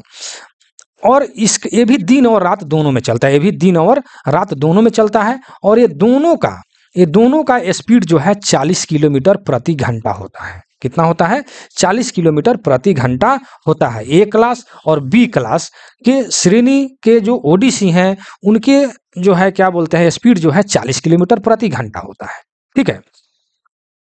और सी क्लास के ओडीसी जो है इसका डायमेंशन जो है 75 लेस देन, मैं शॉर्ट में लिखूंगा चाहे लिख ही देते हैं, लेस देन, ठीक है। मतलब 75 लेस देन मतलब कि 75 mm लगभग रहता है, तो उसको हम लोग सी क्लास के ओडीसी में गिनती करते हैं। तो यह केवल जो है, यह क्वेश्चन आता है कि सी क्लास ओडीसी कब चलता है, तो केवल यह दिन के प्रकाश में, अर्थात only day light, only day light यानी दिन के प्रकाश में यह चलता है, ठीक है। ये केवल दिन के प्रकाश में ही चलता है और इसका स्पीड 25 किलोमीटर प्रति घंटा रखा गया है, ठीक है ना। अब इसका हैंडलिंग जो है बहुत सारे लोग करते हैं, तो आप इसको एक बार हम बताए थे इसके बारे में। ए क्लास के ओडीसी जो है उसके चीफ जो है ऑपरेटिंग मैनेजर जो है इसका हैंडलिंग करते हैं, ठीक है। और बी क्लास के जो है डीवाई मतलब कि डीआरएम करते हैं। और सी क्लास के जो है ये लोग जो है रेलवे सेफ्टी वाले लोग, ये लोग सब लोग करते हैं, ठीक है ना। तो ये सब हो गया। तो हमको जहाँ तक विश्वास है कि ओडीसी के बारे में पूरा डिटेल रूप से आपने जान गया कि ओडीसी का फुल फॉर्म होता है ओवर डायमेंशन कंसाइनमेंट। और कोई भी ओपन गाड़ी है जब उसमें जब गाड़ी में माल लादा जाता है उसके डायमेंशन यानी क्लियरेंस में जो अधिक जो स्टैंडर्ड क्लियरेंस है उससे जब अधिक होता है तो उसी को हम लोग ओवर डायमेंशन कंसाइनमेंट कहते हैं, ठीक है ना। और क्लियरेंस के हिसाब से सबको बांटा गया है ए class, B class, C class में, ठीक है। तो ए क्लास के आपने जान गया क्लियरेंस, बी क्लास का, सी क्लास का क्लियरेंस जान गया। इसके आधार पर हम बांटते हैं। स्पीड भी जान गए, ए और बी का 40 किलोमीटर पर घंटा के हिसाब से और सी को 25 किलोमीटर पर घंटा के हिसाब से चलाया जाता है। तो सी क्लास को केवल दिन में चलाया जाता है, दिन के प्रकाश में ओनली डे लाइट, और दिन और रात में बी क्लास के ओडीसी को चलाया जाता है, ठीक है। तो ये आपका हो गया ओडीसी का मतलब पूरा एकदम डिटेल रूप से, ठीक है। तो यहाँ पर आपका श्रेणी है कि सी क्लास के ओडीसी को कब चलाया जाता है, तो केवल दिन के प्रकाश में चलाया जाता है, यानी डे लाइट, केवल दिन के प्रकाश में चलाया जाता है, ठीक है। तो इस बात को आप लोग ध्यान में रखेंगे। इतना मतलब डिटेल रूप से हमको जहाँ तक विश्वास है कि शायद आपको कहीं वीडियो मिले, ठीक है। मिल जाए तो बहुत अच्छी ही बात है। चलिए अब आ गया नई नंबरिंग। चलिए इसको थोड़ा सा हम ऊपर बढ़ा लेते हैं। 65 नंबर क्वेश्चन, नई नंबरिंग योजना के अनुसार पहले 2 अंक क्या दर्शाता है, ठीक है। तो यह जो है टाइप ऑफ वैगन को दर्शाता है, ठीक है। तो इसमें जो है 65 नंबर क्वेश्चन में थोड़ा सा हमने आंसर जो है ये चेक करा दिया था। तो चलिए उतना थोड़ा बहुत होता है, टाइपिंग में मिसिंग होता है, इसीलिए मैं बोलता हूँ कि थोड़ा सा मैं वीडियो बना दूँ तो अच्छा रहेगा आप लोग को नोट्स तैयार करने में, ठीक है। तो यह जो है ये चेक करा दिया गया था, जो गलत है टाइप ऑफ वैगन होगा। कैसे होगा मैं डिटेल रूप से पूरा हम बता देते हैं, ठीक है। चलिए मैं स्क्रीन पर उतना नहीं लिख पाऊंगा, मेरे आवाज को सुन करके आप लोग लिखेंगे, ठीक है। वैगन के नंबरिंग कुल 11 डिजिट का होता है, ठीक है। 11 डिजिट, कितने डिजिट का होता है? 11 डिजिट का होता है, ठीक है ना। तो 11 डिजिट में क्या क्या होता है? तो पहला और दूसरा पहला पहला और मतलब कि 1 नंबर और 2 नंबर, माने पहला और दूसरा जो है आपको बैगन के टाइप जो है इंडिकेट करता है, जो आपके क्वेश्चन में है। ठीक है, कहाँ है क्वेश्चन? नई नंबरिंग योजना के अनुसार पहले 2 अंक क्या दर्शाता है? ठीक है, तो पहला और दूसरा जो है आपको बैगन के टाइप को इंडिकेट करता है, तथा तीसरा और चौथा डिजिट जो है किस रेलवे का यह बैगन बना है यह दर्शाता है। ठीक है, तीसरा और चौथा जो है किस मतलब किस रेलवे का यह बैगन बना है उसको दर्शाता है। जैसे एनआर, एनसीआर, बहुत सारा चीज बैगन पर लिखा रहता है, वो आप लोग समझ ही रहे हैं। तो यह जो है आपको तीसरा और चौथा डिजिट दर्शाता है। ठीक है, अब उसके बाद में आ जाता है पांचवी और छठी डिजिट। ठीक है, तो यह मैन्युफैक्चर ईयर को दर्शाता है। पांचवी और छठी जो है मैन्युफैक्चर ईयर को दर्शाता है कि वह कब बना था, यानी ईयर को दर्शाता है। ठीक है ना, तथा उसके बाद में आता है 7वें, 8वें, 9वें और 10वें। 7वें, 8वें, 9वें और 10वें वे जो है यह जो है बैगन के सीरियल नंबर को दर्शाता है। कौन कौन दर्शाता है सीरियल नंबर को? 7वें, 8वें, 9वें और 10वें अंक जो है डिजिट जो हम कह सकते हैं, डिजिट ये जो है आपको बैगन के सीरियल नंबर को दर्शाता है। और लास्ट वाला जो डिजिट होता है, जो भी नंबरिंग योजना के लास्ट में जो डिजिट होता है वह चेक डिजिट को दर्शाता है। किसको दर्शाता है? चेक डिजिट को दर्शाता है। तो यह आप कॉपी में नोट कर लें। ठीक है, बैगन के नंबरिंग जो है कुल 11 डिजिट में होता है, जिसमें पहला और दूसरा बैगन के टाइप को इंडिकेट करता है, तथा तीसरा और चौथा डिजिट जो है किस रेलवे का यह बैगन बना है यह दर्शाता है। ठीक है, जैसे एनआरसीआर जो लिखा रहता है। पांचवी और छठी डिजिट जो है मैन्युफैक्चर ईयर को दर्शाता है, तथा 7वें, 8वें, 9वें और 10वें जो है यह बैगन के सीरियल नंबर को दर्शाता है, तथा लास्ट 11वीं डिजिट जो है वह चेक डिजिट को दर्शाता है। ठीक है, तो यह जो है आप कॉपी में नोट कर लें। अगर नहीं सुने होंगे तो वीडियो को बैक करें और फिर से सुन करके लिख लें। बार बार मैं रिपीट करूं तो समझ जाइए कि और भी वीडियो लंबे होते जाएंगे। ठीक है, तो अब हम क्वेश्चन नंबर, ये तो हो गया 66। चलिए 66 एक छूट जा रहा था। ठीक है, 66 नंबर क्वेश्चन। 66 में कह रहा है कि आईसीएफ कोच में हेड स्टॉक से बफर प्रक्षेपण कितना होता है। ठीक है, तो ये तो आपका आंसर 600 से 635 आपका आंसर, अब मैंने भी चेक कराया। ठीक है, लेकिन क्वेश्चन पूछ देता है कि आईसीएफ कोच के हेड स्टॉक से बफर अधिकतम मतलब अधिकतम बफर प्रोजेक्शन। ठीक है, तो अधिकतम अगर पूछता है तो 635 मारिएगा। ठीक है, अगर न्यूनतम अगर पूछता है न्यूनतम बफर प्रोजेक्शन कितना होता है, ठीक है, न्यूनतम बफर प्रोजेक्शन तो 500 कितना मारेंगे? 84 मारेंगे एमएम। ठीक है ना, 584 एमएम मारेंगे। और एक और क्वेश्चन आ जाता है कि शॉर्ट केस में बफर प्रोजेक्शन कितना हो जाता है, तो यह 456 एमएम मारेंगे ना। शॉर्ट केस में अगर क्वेश्चन में आपका है कि शॉर्ट केस में बफर प्रोजेक्शन कितना होता है तो 456 मारेंगे। अधिकतम पूछता है तो 635 मारेंगे। न्यूनतम पूछता है तो 584 मारेंगे। लेकिन आपके क्वेश्चन में है कि हेड स्टॉक से बफर प्रक्षेपण कितना होता है, इसमें अधिकतम न्यूनतम का कोई जिक्र नहीं किया है, तो 600 से 635 एमएम होता है। ठीक है, तो यहाँ भी आपका 4-5 क्वेश्चन क्लियर हो गया। ठीक है, यहाँ तक अगर वीडियो में बने हैं तो बहुत बहुत धन्यवाद। अगर हम चलिए नेक्स्ट क्वेश्चन, अगर लाइक सब्सक्राइब कर दीजिए अगर नहीं किए हैं तो। चलिए सीसी रेक में से आप क्या समझते हैं? तो सीसी रेक तो बहुत बार समझाया गया कि सीसी रेक का मतलब होता है क्लोज सर्किट। ठीक है, क्लोज सर्किट रेक। ठीक है, 67 नंबर का जो बी नंबर में आप देख रहे हैं। ठीक है, क्लोज सर्किट रेक।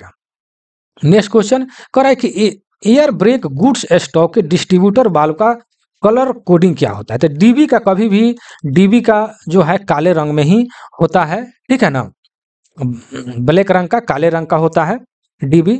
गुड्स में लिखा है, सब में मैंने देखा है अधिकांशतः काले रंग का ही होता है। ठीक है, तो ये हो गया डीबी। ठीक है, डीबी में एक और क्वेश्चन जो कल भी बताया था मैंने इसके फर्स्ट पार्ट में कि डीबी को ब्रेकिंग सिस्टम का माइंड कहते हैं। लिख लीजिएगा, डीबी को ब्रेकिंग सिस्टम का माइंड कहते हैं और डीसी को ब्रेकिंग सिस्टम का हृदय या किडनी कहते हैं। ठीक है, नेक्स्ट क्वेश्चन पर चलते हैं। क्वेश्चन नंबर 69 कह रहा है कि air brake end to end rake में गहन जांच के बाद बीपीसी की वैधता कितनी तक रहती है? ठीक है ना, तो यह देख रहे हैं सी में गंतव्य बिंदु तक, यानी गंतव्य मतलब जहां तक जाना है वहां तक इसका वैधता रहती है। ठीक है, चलिए नेक्स्ट क्वेश्चन पर चलते हैं। क्वेश्चन नंबर 17, मालगाड़ी में नियंत्रण जलाशय की क्षमता कितना, मतलब कंट्रोल रिजर्वायर की क्षमता यह पूछ रहा है। ठीक है, तो यह मालगाड़ी में 6 लीटर का होता है। ठीक है, कल भी इसके फर्स्ट पार्ट में मैंने बताया था कि LHB और गुड्स में यानी मालगाड़ी में गुड्स में, ठीक है ना, 6 लीटर का होता है। ठीक है, कंट्रोल रिजर्वायर की क्षमता कितना होता है, 6 लीटर का होता है। तथा इसका प्रेशर जो है देखिए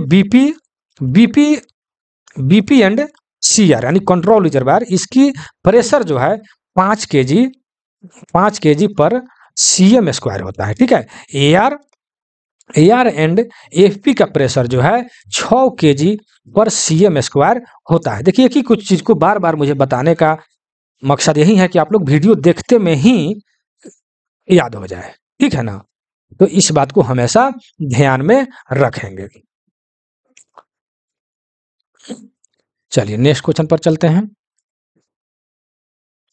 कह रहा है BOXN wagon load brake van में BP का दबाव कम नहीं होना चाहिए। देखिए इसमें जो है 71 नंबर क्वेश्चन में जो है आप जान रहे हैं, अभी हमने बताया कि BP का प्रेशर जो है आपको 5 kg होता है। कितना होता है, 5 kg पर CM स्क्वायर। ठीक है ना, CM स्क्वायर होता है, लेकिन आपका आंसर मैंने 4.8 चेक कराया है। क्यों कराया है, जब यह गाड़ी जो होता है, गाड़ी जो आपका रेक होता है, ठीक है, तो रेक के जो जितने भी मतलब बोगिया सब में 5 kg BP का तो होता ही है, लेकिन लास्ट वाला जो गुड्स वैगन जो होता है, लास्ट वाला वैगन, क्वेश्चन आता भी है कि BP का प्रेशर जो है जो क्या बोलते हैं गार्ड वैन जो होता है उसमें उसका प्रेशर कितना होता है। ठीक है ना, लास्ट बोगी में एकदम जिसमें गार्ड रहते हैं, गार्ड वैन, तो उसमें प्रेशर जो है आपको 4.8 होता है। ठीक है, तो वही कह रहा है कि बॉक्सन वैगन के ब्रेकिंग वैन, यहाँ पर देख लिखा है ना ब्रेक वैन में BP का दबाव इतना से कम नहीं होना चाहिए। ठीक है, तो 4.8 से उसका क्या बोलते हैं दबाव जो है कम नहीं होना चाहिए, लेकिन यहाँ पर उसको जो है BP का दबाव 5 kg होता है और 5 kg यहाँ से दिया भी जाता है, लेकिन लास्ट में एकदम वहाँ जाते जाते जो है लास्ट में 4.8 से कम नहीं होना चाहिए, नहीं तो शायद गड़बड़ हो सकता है। चलिए नेक्स्ट क्वेश्चन पर चलते हैं। क्वेश्चन नंबर 72, जब हम मैनुअल रूप से कई प्रकार के DB छोड़ते हैं तो वायुदाब मुक्त होता है। मतलब कि जब कई प्रकार के DB को जब हम लोग छोड़ते हैं तो हवा मतलब किससे मुक्त होता है, तो CR एंड BC होता है, जो आपको C नंबर में देख रहे हैं। बहुत इंपॉर्टेंट क्वेश्चन है, यह बार बार पूछा जाता है। CR एंड BC से यह हवा जो है बाहर निकल जाता है, यानी मुक्त हो जाता है। चलिए नेक्स्ट क्वेश्चन पर चलते हैं। क्वेश्चन नंबर 73, क्वेश्चन नंबर 73 में क्या कह रहा है कि नोडल बिंदु से CC रेख की ब्रेक शक्ति कितना होता है, तो ये होता है 100%। कितना होता है, 100%। ठीक है, नोडल बिंदु को मतलब कि शुरुआती स्थान में जो है सबका 100% ही होता है। ठीक है, शुरुआती नोडल बिंदु या शुरुआती स्टेशन भी लिख देता है, वहां पर जो है 100% ही होता है। चलिए नेक्स्ट क्वेश्चन, ऐसे premium end to end rake के लिए जारी की गई ब्रेक पावर प्रतिशत के लिए मान्य होगा। ठीक है, ऐसे premium end to end rake के लिए है। ठीक है, अभी कभी भी क्वेश्चन पढ़िए तो ध्यान दीजिएगा कि यह किसका बात कर रहा है, CC rake end to end. ठीक है, इस टाइप से तब जा करके आप लोग ध्यान में क्वेश्चन को सही आंसर बना पाइएगा। ठीक है, तो इसका है 12 + 3 डेज। ठीक है, तो यहाँ पर कहीं कहीं यहाँ पर 15 दिन भी लिख देता है। ठीक है, इसलिए 12 + 3 लिखा गया है, कहीं कहीं केवल 12 ही मिलता है। ठीक है, तो यह ध्यान में रखेंगे, 12 + 3 आप लोग मार सकते हैं। ठीक है, 12 + 3 केवल 12 या 12 + 3, तो यह आपका आंसर हो गया। नेक्स्ट क्वेश्चन पर चलते हैं। क्वेश्चन नंबर 75 में क्या लिखा है कि ब्रेक पाइप और फीड पाइप का व्यास होता है। देखिए break pipe and feed pipe का व्यास, लेकिन यहाँ पर आपके क्वेश्चन में यह इंडिकेट नहीं किया है कि यह नहीं, इंडिकेट है यहाँ पर वैगन ट्रेन में। ठीक है, तो वैगन ट्रेन में जो है 32 mm होता है। ठीक है, वैगन ट्रेन में 32 mm होता है, लेकिन आपको कोचिंग ट्रेन में जो है पूछता है कि इसका बोर साइज कितना होता है। ठीक है, तो अगर क्वेश्चन में बोर लिखा है, बोर साइज, ठीक है, बोर मतलब कि हो गया अंदरूनी अंदरूनी साइज जो है उसका व्यास कितना होता है, तो 25 mm होता है, ठीक है। और बाहरी डायमीटर जो है, बाहरी डायमीटर जो पाइप का जो मोटाई जो है वह 3 mm हो गया, ठीक है। तो बाहरी डायमीटर अगर पूछता है तो 28 mm मारिएगा, ठीक है। लेकिन अंदरूनी अगर पूछता है, बोर साइज अगर पूछता है तो 25 मारेंगे, ठीक है। लेकिन कहीं कहीं क्वेश्चन में बोर साइज या बाहरी व्यास, अंदरूनी या बाहरी इंडिकेट नहीं किया हुआ रहता है, डायरेक्ट पूछता है कि बीपी पाइप का व्यास कितना होता है। जब इस टाइप से कोई भी अगर इंडिकेट नहीं किया रहे कि बाहरी या चाहे अंदरूनी, केवल डायरेक्ट इसी तरह लिख दे कि बीपी का, break pipe and feed pipe का व्यास कितना होता है, तो 25 मार देंगे। कितना मारेंगे? 25। लेकिन अगर बाहरी व्यास अगर क्वेश्चन में आपको है तो 28 मारेंगे। बोर साइज अगर पूछता है तो 25 मारेंगे, ठीक है। बोर साइज या बाहरी अंदरूनी नहीं रहे, केवल डायरेक्ट पूछे कि बीपी एंड एफपी का पाइप का व्यास कितना होता है, तो 25 मारेंगे। हमको जहां तक विश्वास है कि आप समझ गए होंगे, ठीक है। चलिए 76 नंबर क्वेश्चन। 76 नंबर क्वेश्चन में क्या कर रहा है कि premium end to end rake के लिए ब्रेक पावर सर्टिफिकेट का रंग क्या होता है? कौन सा है? End to end. तो एंड टू एंड के लिए आपको ग्रीन होता है, ठीक है। और येलो जो है सीसी रेक के लिए होता है, येलो सीसी रेक के लिए होता है। और ग्रीन जो है आपको end to end, premium end to end rake के लिए होता है। इसको आप लोग कॉपी में नोट कर लेंगे, ठीक है। चलिए नेक्स्ट क्वेश्चन कह रहा है कि एसएबी मतलब जो है स्लैंग एडजस्टर बैरल, इसका फुल फॉर्म हो जाता है स्लैंग एडजस्टर बैरल, ठीक है। यह कह रहा है फिटेड, मतलब यह कहाँ फिट होता है, ठीक है ना। तो यह जो है मेन पुल रॉड में जो है यह फिट होता है। इसका फुल फॉर्म बहुत ज्यादा पूछता है, ध्यान में रखेंगे। इसका फुल फॉर्म हो जाता है स्लैंग एडजस्टर बैरल, लिख लेंगे। और ये कहाँ फिट होता है, तो मेन पुल रॉड में फिट होता है। चलिए नेक्स्ट क्वेश्चन करें, वॉक्सन वैगन के ब्रेक ब्लॉक की लीवर लंबाई, मानी लीवर की लंबाई यह पूछा है, ठीक है। तो इसका आंसर हो जाएगा निर्दिष्ट नहीं है, मतलब कि निर्दिष्ट नहीं किया गया है इसको, ठीक है। यह इसका आंसर। इसी टाइप से क्वेश्चन आता है, याद रखिएगा। किसी तरह याद करके आप लोग को आंसर जो है एग्जाम में मारना है, चाहे आप जैसे याद कर ले, ठीक है। रट करके, समझ करके रटा मारिए, जो भी कुछ कीजिए, लेकिन आपको आंसर मारना है। नेक्स्ट क्वेश्चन कह रहा है कि देखिए एसटीडी क्या है। देखिए थोड़ा क्वेश्चन जो है, देखिए इस तरह क्वेश्चन पढ़िए। बॉक्सन वैगन के ब्रेक ब्लॉक की स्टैंडर्ड, एसटीडी का मतलब होता है स्टैंडर्ड मोटाई क्या होती है? स्टैंडर्ड मतलब मानक मोटाई क्या होती है, ठीक है। बॉक्सन वैगन के ब्रेक ब्लॉक का स्टैंडर्ड एसटीडी, स्टैंडर्ड मोटाई क्या होगा, इस टाइप से क्वेश्चन है, ठीक है ना। तो यह जो है 58 mm है। कितना है? 58 mm, ठीक है। तो ये बात आप लोग ध्यान में रखेंगे। नेक्स्ट क्वेश्चन कह रहा है कैसनो 22 HS ट्रॉली में किस प्रकार के साइड बैरियर का प्रयोग? देखिए बहुत इंपॉर्टेंट क्वेश्चन है, यह बार बार पूछा जाता है, ठीक है। तो spring loaded CC type side barrier, ठीक है, या और पीयू टाइप। यह बहुत ज्यादा क्वेश्चन रिपीट होता है।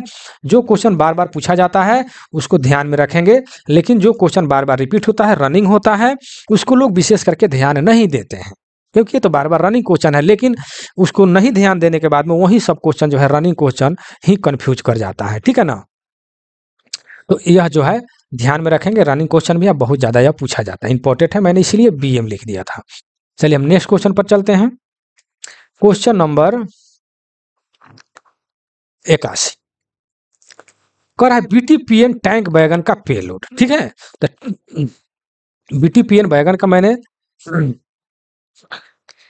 मैं टोटल इसके बारे में बता दे रहा हूँ। BTPN वैगन, क्योंकि BTPN वैगन से भी बहुत ज्यादा क्वेश्चन पूछा जाता है, ठीक है। BTPN वैगन, इसका क्या पूछा है? पेलोड, ठीक है। तो पहले इसका मैं आंसर मार दूं, उसके बाद फिर मैं डिटेल में मैं बताऊंगा।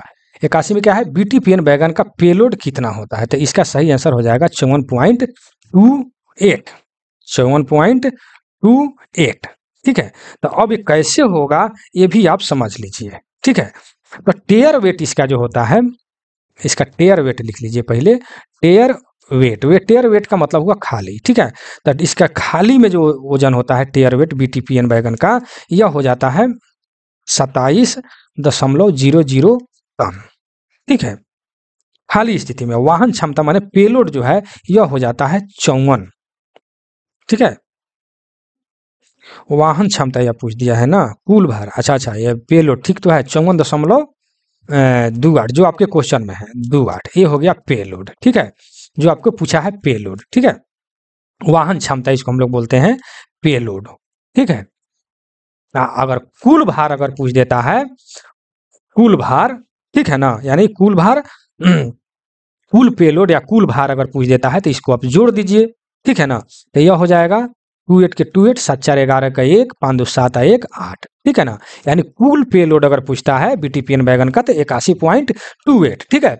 और टेयर वेट अगर पूछता है तो 27.00, और पेलोड आपके पूछता है तो आपके क्वेश्चन में है ये है 54.28, ठीक है।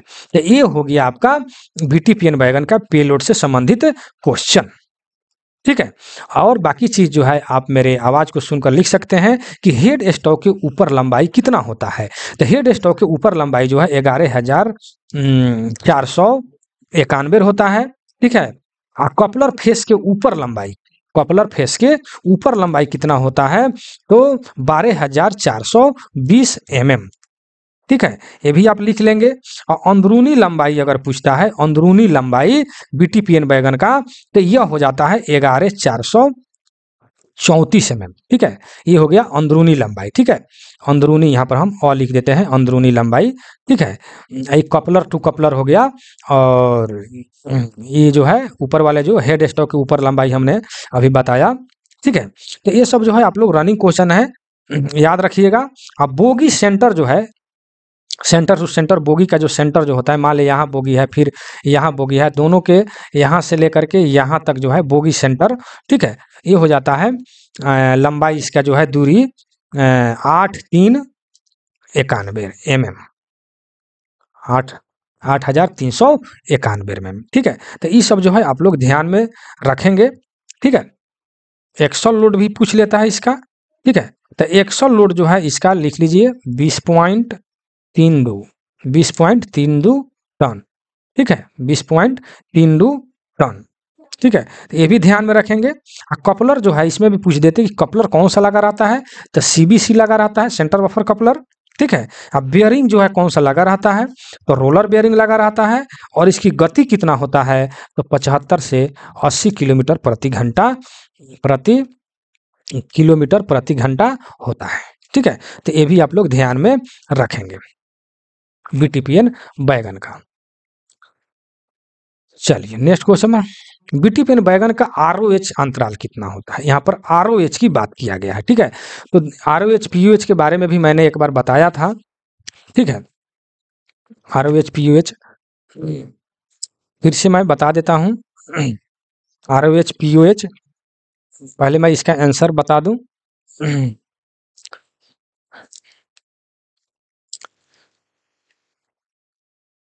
पेंसिल थोड़ा सा, चलिए ये कितना हो गया 18 मंथ, ठीक है। बीटीपीएन का आरओएच जो है आपको 18 मंथ होता है। तो कहने का मतलब है जो प्रथम जो होता है ये सब जो है 18 होता है, ठीक है ना। और क्या बोलते हैं, जैसे देखिए उसमें जो है प्रथम जो है जब पीयूएच जो होता है, प्रथम पीयूएच वो 6 ईयर पर होता है, ठीक है ना। लेकिन उसके बाद के जो होता है आरओएच जो है रूटिंग ओवरहॉलिंग, इसका फुल फॉर्म होता है रूटिंग ओवरहॉलिंग, तो ये जो हो जाता है 18 मंथ पर होता है। अब प्रथम वाला जो पीयूएच होता है प्रथम, तो ये जो होता है 6 ईयर पर होता है। उसके बाद वाला जो है 18 मतलब कि मंथ पर होता है। तो ये सब जो है आप लोग ध्यान में रखेंगे। जो क्या बोलते हैं वैगन वाला जो डायमेंशन मैंने भेजा है उसको आप लोग पीडीएफ को पढ़ लेंगे। उसका वीडियो तो मैंने नहीं बनाया है, वीडियो मैं बना दूंगा। हाँ नेक्स्ट क्वेश्चन, क्वेश्चन नंबर 83 कह रहा है खाली लोड बक्स के स्थान पर बीएलसी बैगन में किस प्रकार के उपयोग किया गया है। तो ये है एलएसडी यानी लोड सेंसिंग डिवाइस। एलएसडी का फुल फॉर्म हो जाता है लोड सेंसिंग डिवाइस। यानी खाली लोड बॉक्स के स्थान पर बीएलसी बैगन में क्या लगा है, एलएसडी लगा है, लोड सेंसिंग डिवाइस, ठीक है। तो आप लोग ध्यान रखेंगे। बीएलसी बैगन का धूरा का भार कितना होता है, यानी एक्सल लोड या पूछ रहा है, ठीक है। इसका कितना होता है, तो यह हो जाता है 20 दशमलव मतलब कि 32 टन, ठीक है, 20.32 टन, यानी बीएलसी बैगन का एक्सल लोड यह पूछा है, ठीक है। और क्या बोलते हैं कोच में तो आप जान ही रहे हैं कि नॉन एसी का नॉन एसी का 13 टन होता है और एसी का 16.25 भी लिखता है और 16.3 भी लिखता है। ठीक है, तो 25 याद रखिए, 16.3 भी चलेगा, कहीं 16.3 भी लिख देता है। ठीक है, तो ये हो गया एक्सल लोड, ये सबका एक्सल लोड अलग अलग है। चलिए नेक्स्ट क्वेश्चन, क्वेश्चन नंबर 85 में क्या कर रहे हैं, कोच में कितनी एसी पैकेज यूनिट आरएमपीयू प्रदान किए गए। देखिए बहुत इंपॉर्टेंट यह क्वेश्चन है। ठीक है, कौन सा मतलब, तो इसमें जो है आपको 2 की संख्या में आरएमपीयू लगा हुआ है। आरएमपीयू का फुल फॉर्म हो जाता है रूफ माउंटेड पैकेज यूनिट। बहुत इंपॉर्टेंट क्वेश्चन,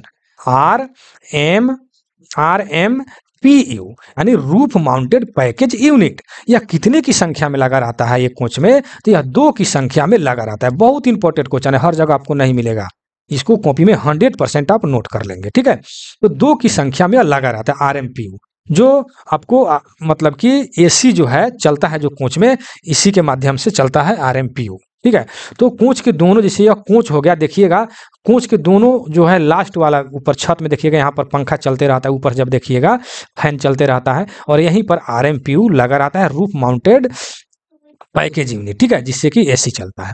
तो कहने का कितने संख्या में रहता है, 2 की संख्या में रहता है। ठीक है, और देखिए कह रहा है पावर कार में कितने पावर ट्रांसफार्मर दिए गए हैं। ठीक है ना, ये बहुत इंपॉर्टेंट क्वेश्चन है, कितने पावर ट्रांसफार्मर दिए गए हैं। ठीक है, तो यह जो है 3 की संख्या में ट्रांसफार्मर दिए गए हैं। ठीक है, कितने दिए गए हैं, 3 की संख्या में। बहुत इंपॉर्टेंट क्वेश्चन है, याद रखिएगा। और पावर कार में दिए गए ट्रांसफार्मर की क्षमता कितना है। ठीक है, तो बी नंबर में आप जो देख रहे हैं 60 केवीए स्टार। थोड़ा सा इसको मैं ऊपर बढ़ाता हूं तो आपको अच्छे ढंग से समझाते हैं। तो ये तो पावर का ट्रांसफार्मर जो है आप जान ही गए। 87 में देखिए बहुत इंपॉर्टेंट, देखिए यहाँ पर जो 4-5 क्वेश्चन है बहुत इंपॉर्टेंट क्वेश्चन है, जो सब सेट में पीडीएफ में जल्दी नहीं मिलता है, इसको आप कॉपी में 100% नोट कर लेंगे कि पावर कार में दिए गए ट्रांसफार्मर की क्षमता कितना है। ठीक है, तो देखिए सब में 60-60 ही दिया है। ठीक है, लेकिन आपको याद क्या रखना है, स्टार। ठीक है, डेल्टा डेल्टा कभी नहीं मारिएगा, बहुत लोग कंफ्यूजन में डेल्टा डेल्टा पर भी मार देते हैं। ठीक है, तो डेल्टा डेल्टा नहीं होगा। ठीक है, स्टार डेल्टा भी नहीं होगा, स्टार याद रखिएगा। 60 तो सबके ऑप्शन में रहेगा, लेकिन स्टार याद रखिएगा कि पावर कार में दिए गए ट्रांसफार्मर की क्षमता कितना होता है, तो 60 केवीए स्टार हमेशा आप याद रखेंगे। ठीक है, ये सब याद करने का तरीका हो गया।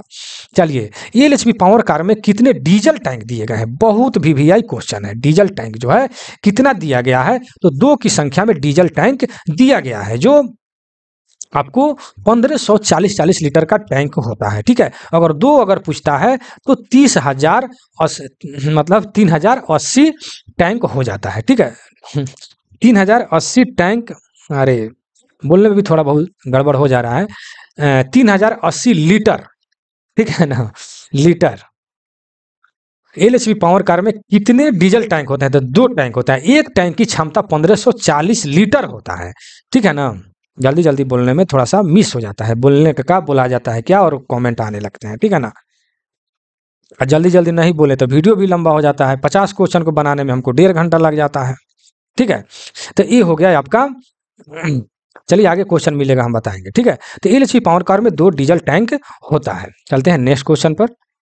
कह रहा है कि एलएचबी पावर कार में दिए गए डीजल टैंक की कुल क्षमता, देखिए यहाँ पर कुल क्षमता किया है। ठीक है ना, तो कुल क्षमता हो गया 380, अर्थात एक टैंक की क्षमता जो है 1540 लीटर का है। ठीक है ना, तो 2 टैंक होता है तो कुल टैंक की क्षमता 380 हो गया। जहां तक विश्वास है कि आप समझ गए होंगे। 90 नंबर क्वेश्चन में क्या कह रहा है कि एलएचबी कोच का राइडिंग इंडेक्स कितना होता है। ठीक है, तो एलएचबी कोच का राइडिंग इंडेक्स जो है, देखिए अब यहाँ पर दोनों दे दिया है। एलएचबी कोच का राइडिंग इंडेक्स जो है यहाँ पर दे दिया है दोनों, लेकिन हम न्यूनतम वाला मारेंगे 2.5, कहीं कहीं ये भी लिख देता है 2.5 से 2.75। ठीक है, इतना तक होता है। और कभी ये भी लिखता है कि 2.5 कितना से अधिक नहीं होना चाहिए, यानी एलएचबी कोच का राइडिंग इंडेक्स कितना से अधिक नहीं होना चाहिए, तो 2.75 से अधिक नहीं होना चाहिए। लेकिन आपके क्वेश्चन में ऐसा नहीं है, आपके क्वेश्चन में कि एलएचबी कोच का राइडिंग इंडेक्स कितना होता है, तो हम न्यूनतम वाला मारेंगे, ये अधिकतम है। ठीक है, देखिए ऑप्शन में दोनों दे दिया है, तो अब सावधान रहें इस पर। ठीक है। जैसे कल का क्वेश्चन था कि ब्रेक पैड का कंडमिंग साइज जो है 7 और 10 दोनों दे दिया था, ठीक है। तो 7 से लेकर 10 तक होता है mm, लेकिन हम न्यूनतम वाला मारेंगे, 7 mm तक चलाते हैं, वहां तक हम मार लेंगे, ठीक है। चलिए नेक्स्ट क्वेश्चन, 91 नंबर क्वेश्चन में क्या कह रहा है कि उत्तर प्रदेश का वर्तमान गवर्नर कौन सा है, ठीक है। वर्तमान जो है राज्यपाल कौन है। देखिए जब का क्वेश्चन है उस टाइम्स का है, चाहे वो गवर्नर अभी भी हो सकते हैं, ठीक है। तो जब का कभी भी मैं कोई भी टेस्ट कराऊं उस वक्त का अगर जीके का क्वेश्चन कर दे तो जो क्वेश्चन जिस समय का है उस हिसाब से आप मारिए, क्योंकि उसी हिसाब से उसमें ऑप्शन रहेंगे, ठीक है। तो 91 नंबर का सी हो जाएगा, आनंदीबेन पटेल, ठीक है। कहने का तात्पर्य हमको यह है कि जब का क्वेश्चन रहे उसी के हिसाब से मारिएगा जीके का क्वेश्चन। अगर वो उस वक्त का कोई भी व्यक्ति अभी तक पद पर बने हुए हैं तो कोई बात नहीं, वो अलग बात है, लेकिन क्वेश्चन के हिसाब से आप उसका आंसर मारेंगे। चलिए, भारत के प्रधानमंत्री का पूरा नाम क्या है, ठीक है। ये तो सभी लोग जानते हैं, ठीक है ना। सी नंबर में देख रहे हैं नरेंद्र दामोदर दास मोदी, इसका फुल फॉर्म कर रहे हैं, इनका पूरा नाम हो गया, ठीक है। चलिए, महात्मा गांधी का पूरा नाम क्या है। महात्मा गांधी का नाम तो बहुत पहले से आप लोग जान रहे हैं, बचपन से ही नाम जान रहे हैं पूरा। जब 5वें 6ठा में आप लोग पढ़ते होंगे तब से नाम रटाया जा रहा है कि मोहनदास करमचंद गांधी उनका पूरा नाम है। भारत का वर्तमान डिफेंस मिनिस्टर कौन सा है, ठीक है। तो डिफेंस राजनाथ सिंह अभी भी है, लेकिन मैं जो भी आंसर दूंगा क्वेश्चन के हिसाब से दूंगा। जब का यह क्वेश्चन है अभी भी है, लेकिन डिफेंस मंत्री जो है वही है। नेक्स्ट क्वेश्चन, क्वेश्चन नंबर 95 में क्या करें, भारत के वर्तमान वित्त मंत्री कौन सा है वर्तमान में। तो निर्मला सीतारमण अभी भी है, जब का क्वेश्चन है उस वक्त भी थे। नेक्स्ट क्वेश्चन 96, भारत के वर्तमान सड़क परिवहन मंत्री कौन सा है। तो नितिन गडकरी अभी भी है, जब का क्वेश्चन है उस वक्त भी वही थे, ठीक है। जो बी नंबर में आप देख रहे हैं, लेकिन हमेशा ध्यान में रखेंगे जब क्वेश्चन है उसी हिसाब से मारिएगा। भारत के वर्तमान वाइस प्रेसिडेंट ऑफ इंडिया मतलब उप राष्ट्रपति मतलब कौन है, ठीक है। तो धनखड़ जी हैं, जो NNFD जिसमें नहीं है, जे धनखड़ आप लिख लेंगे, धनखड़ जी हैं, इसका आंसर NT हो जाएगा। इसमें विशेष बोलने की जरूरत हमको नहीं है, आप खुद समझदार है, जीके है, रनिंग क्वेश्चन है, आप लोग जानते हैं। भारत के वर्तमान कानून मंत्री कौन सा है। देखिए ये सब जीके का क्वेश्चन है, अब तो हम मारते गए धाए धाए, बात ठीक है, लेकिन मैं जब भी जीके का क्वेश्चन आता है तो मैं ये कहना चाहता हूं कि यह जीके का क्वेश्चन है तो ये कोई जरूरी नहीं है कि ये क्वेश्चन जो आपके सामने है वही क्वेश्चन आपको आएगा, ये कोई जरूरी नहीं है। लेकिन इससे आपको यह शिक्षा लेना है कि इस टाइप से भी क्वेश्चन पूछा जाता है, हमको सतर्क रहना चाहिए, ठीक है। कल भी मैंने बताया था पिछले वीडियो में, अगर खेल से क्वेश्चन पूछता है तो खेल से जो क्वेश्चन पूछा गया कोई जरूरी नहीं है कि वही क्वेश्चन आपको आएगा, लेकिन आपको माइंड में यह मतलब मेकअप करना है कि हमको खेल चैप्टर भी पढ़ना है, समझ गए कि नहीं। और क्वेश्चन आ जाता है कि मतलब कि दुनिया का या विश्व का सबसे बड़ा छोटा, तो इससे अगर कोई क्वेश्चन आता है तो ये कोई जरूरी नहीं कि क्वेश्चन वहीं आएगा, लेकिन आपको दिमाग में यह मेंटेन करना है कि आपको क्वेश्चन पूछा जा सकता है वहां से भी, ठीक है। तो आपको पढ़ना है, कहाँ से पढ़ना है यह आपको टेस्ट देने से ही आपको समझ में आता है, ठीक है। अब फीफा वर्ल्ड कप 2022 किसने जीता, तो जब का यह क्वेश्चन है उस हिसाब से आंसर है अर्जेंटीना, ठीक है। चलिए 100 नंबर, उड़ीसा राज्य की राजधानी कहाँ है, तो भुवनेश्वर, ठीक है। तो राजधानी कहाँ है, तो कोई जरूरी नहीं है कि राजधानी ये उड़ीसा राज्य का ही आपसे पूछेगा, ये कोई जरूरी नहीं है, लेकिन आपको इससे यह समझना है कि हमको राजधानी से क्वेश्चन पूछेगा, इसलिए हमको राज्य और राजधानी वाला हमको पढ़ लेना चाहिए। चलिए 1 नंबर में क्या है कि एक ट्रेड अप्रेंटिस को एक अवधि में लागू पूर्ण वाजिफा पर छुट्टी दी जा सकती। कहने का तात्पर्य हमको ये है कि क्या बोलते हैं, अप्रेंटिस वाले को अधिकतम छुट्टी कितना दिन दिया जाएगा, उससे अधिक नहीं, कहने का तात्पर्य यही है। तो यही है 12 दिन, अप्रेंटिस वाले को 12 दिन से अधिक छुट्टी नहीं दिया जाता है, ठेठ भाषा में यही जानिए। चलिए ज़्यादा लंबराने से कोई फायदा नहीं है। कह रहा है कि यदि कोई रेल कर्मचारी किसी प्रकार के अवकाश जैसे LAP के लिए अग्रिम रूप से आवेदन करता है तो सक्षम प्राधिकारी कौन होगा, ठीक है। देखिए ये क्वेश्चन जो है इसी टाइप से आता है, हमेशा आता है, मैं कई सेट में देखा हूँ, इसलिए जैसे है वैसे आप लोग याद कर लीजिए या रट्टा मार लीजिए, ठीक है। इसका आंसर जो है आपको सी हो जाएगा, ठीक है। इसे मंजूर देने से इनकार कर दिया, इसी टाइप से क्वेश्चन कई सेट में मैंने देखा है, जैसे है वैसे आप लोग रट्टा मार लीजिए, चाहे आपको समझ में आए नहीं आए, लेकिन यह क्वेश्चन इसी टाइप से आता है, तो आप रट लीजिए। चलिए नेक्स्ट क्वेश्चन कह रहा है वर्कशॉप स्टाफ को कितनी बार आधे दिन की एलएपी दिया जा सकता है। आधे दिन की एलएपी कितनी बार? तो 6 बार उनको दिया जा सकता है। 6 अवसर मतलब 6 बार उनको अवसर दिया जाएगा। ठीक है, 4 नंबर में देखिए, थोड़ा सा इसको ऊपर बढ़ा लीजिए। 104 में क्या है कि निम्नलिखित में से कौन सा अवकाश एक रेलवे को दिया जा सकता है स्वच्छता से और रेलवे रक्तदान? देखिए रक्तदान के लिए जो है कौन सा छुट्टी मतलब दिया जाएगा? तो स्पेशल कैजुअल लीव, जो स्पेशल जो सीएल जो होता है, एक दिन के लिए उनको दिया जाता है। ठीक है, ये भी क्वेश्चन आ जाता है कि रक्तदान करने पर आपको कितना दिन का छुट्टी दिया जाता है? तो मात्र 1 दिन का छुट्टी दिया जाता है। ठीक है, 1 दिन का छुट्टी दिया जाता है। ठीक है, तो कौन सा छुट्टी होता है? स्पेशल कैजुअल लीव होता है। ठीक है, चलिए नेक्स्ट क्वेश्चन, क्वेश्चन नंबर 105। 105 में क्या करा है कि यदि स्थानांतरण मतलब कि आपका ट्रांसफर, ठीक है, ध्यान में रखेंगे, बहुत ही इंपॉर्टेंट क्वेश्चन है। मैं इस पर पहले बीएम ही लिख देता हूं। ठीक है, बहुत इंपॉर्टेंट क्वेश्चन है। कह रहा है यदि स्थानांतरण स्टेशन का परिवर्तन शामिल है और पुराने और नए स्टेशन की बीच की दूरी 1000 किलोमीटर से कम है तो कितने दिन की ज्वाइनिंग टाइम आपका होगा? देखिए आपके क्वेश्चन में क्या है, कम है, कितना से? 1000 से। 1000 से अगर आपको कम है तो आपको 10 दिन छुट्टी दिया जाएगा। ठीक है, अगर 1000 किलोमीटर से 1000 किलोमीटर से अधिक है, लिख लीजिएगा, ये आपको पीडीएफ में नहीं मिलेगा जल्दी, और नहीं जल्दी किसी वीडियो में मिलेगा। ठीक है ना, बहुत ढूंढिएगा, सारे वीडियो देखिएगा, एक से एक वीडियो लेके नहीं मिलेगा। ठीक है ना, तो 1000 से अगर अधिक है तो आपको 12 दिन का छुट्टी दिया जाएगा। ठीक है ना, 1000 से अधिक है तो कहने का तात्पर्य है कि 1000 किलोमीटर से ज्यादा और 2000 किलोमीटर से कम, यानी 1000 से 2000 किलोमीटर के अगर बीच में अगर आता है दोनों स्टेशन के बीच की दूरी, तो आपको मतलब 12 दिन का छुट्टी दिया जाएगा। ठीक है, अगर 2000 से अधिक है, 2000 से अधिक अगर किलोमीटर की दूरी है तो आपको 15 दिन का छुट्टी दिया जाएगा। समझ गए ना? 1000 से कम है तो 10 दिन, 1000 से ज़्यादा है लेकिन 2000 से कम है तो 12 दिन, और 2000 से अधिक अगर दूरी है तो आपको 15 दिन का छुट्टी दिया जाएगा। ठीक है, ध्यान में रखेंगे, बहुत इंपॉर्टेंट क्वेश्चन आपको हमने बताया है, इसलिए कि इंपॉर्टेंट इसलिए हो जाता है कि यह क्वेश्चन पूछता भी है और जल्दी मिलता नहीं है, इसलिए यह इंपॉर्टेंट है, इसलिए 100% आप कॉपी में लिख लेंगे। कह रहा है कि जब उच्च श्रेणी की पास जारी किया जाता है, उच्च श्रेणी की पास कब जारी किया जाता है? जब मेडिकल ग्राउंड पर आप लोग जाते हैं मेडिकल में, तो उस वक्त मेडिकल ग्राउंड के मतलब आपको मेडिकल इलाज के लिए, ना कि मेडिकल कराने क्या बोलते हैं आपका ज्वाइनिंग के समय, वैसा नहीं, मेडिकल कराने आपको कोई दुर्घटना हो गई आपके कार्यस्थल पर और मेडिकल ग्राउंड पर अगर जाते हैं तो वहां पर उच्च श्रेणी का पास जारी किया जाता है। ठीक है, हम नेक्स्ट क्वेश्चन पर चलते हैं। 7 नंबर में क्या कर रहा है कि डैश के मामले में यात्रा विराम अनुमति नहीं है। कब यात्रा मतलब विराम अनुमति नहीं है? तो होता है सेटलमेंट पास पर। ठीक है ना, कौन किस पर होता है? सेटलमेंट पास पर। ठीक है, तो सेटलमेंट पास का मतलब यह हो जाता है कि रिटायरमेंटी के बाद में जो पास आपको दिया जाता है वह सेटलमेंट पास होता है। ठीक है ना, तो उस वक्त रिटायरमेंट के बाद में अगर कहीं यात्रा विराम आपको नहीं दिया जाता है, क्योंकि कहीं भी आप उतरिएगा तो शायद छूट सकते हैं, वहां पर गिर सकते हैं, इसलिए आपको यात्रा की अनुमति आपको नहीं दिया जा सकता। 8 नंबर में क्या कर रहा है कि गर्भपात सहित गर्भपात के लिए मातृत्व अवकाश की अवधि कितना है? 45 दिन है।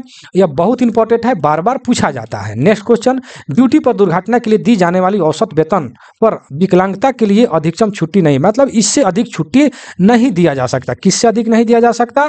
तो डी नंबर में जो आप देख रहे हैं 280 दिन से अधिक छुट्टी नहीं दिया जाता। कहने का मतलब अगर काम कर रहे हैं वहीं पर ड्यूटी के दौरान और आपको दुर्घटना हो जाती है और आप विकलांग हो जाते हैं तो औसत वेतन पर आपको 280 दिन से छुट्टी अधिक नहीं दिया जा सकता।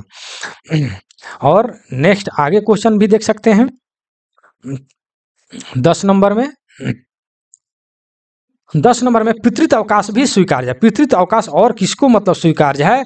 तो अस्थायी रूप से जो काम कर रहे हैं, जो आकस्मिक श्रमिक जो हैं उनको भी मतलब पितृत्व अवकाश जो है स्वीकार्य है। अस्थायी स्थिति के साथ आकस्मिक श्रमिक को भी पितृत्व अवकाश लेने का हक है। ठीक है ना, तो चलिए यहाँ पर आपका वीडियो समाप्त होता है। और मैं ये बता दूं कि आपको मुझसे जुड़ने के लिए या पीडीएफ प्राप्त करने के लिए या टेस्ट सीरीज में भाग लेने के लिए आपको मुझसे कैसे जुड़िएगा? तो इसके लिए मेरे व्हाट्सएप पर कांटेक्ट करना होगा।